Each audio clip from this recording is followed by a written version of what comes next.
लेकिन एक सच्चाई है जो हम अक्सर इग्नोर कर देते हैं, और वो ये कि राइट्स सिर्फ मांगने से नहीं मिलते हैं। राइट्स अर्न किए जाते हैं थ्रू रिस्पॉन्सिबिलिटीज।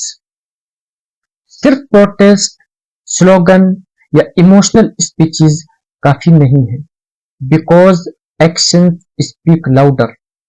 जब तक हम अपने फराइज को, अपनी ड्यूटीज को पूरी सिंसियरिटी के साथ अदा नहीं करेंगे, हम रियल राइट्स के हकदार नहीं बन सकते।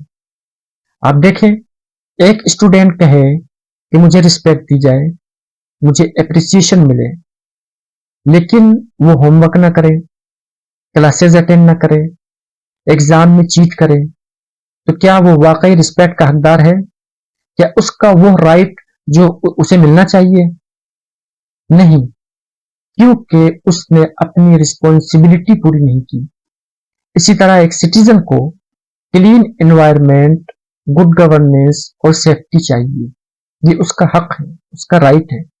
लेकिन अगर वो खुद रूल्स को ब्रेक करता है, रिश्वत देता है या करप्शन का हिस्सा बनता है, तो अब वो हक मांगने का मोरल ग्राउंड खो देता है। Rights follow responsibilities. जब आप अपना किरदार अदा करते हैं तो आपको सीरियस लिया जाता है। जो सिर्फ राइट्स की बात करता है वो हमेशा डिपेंडेंट रहता है, लेकिन जो रिस्पॉन्सिबिलिटीज निभाता है वो लीडर बनता है।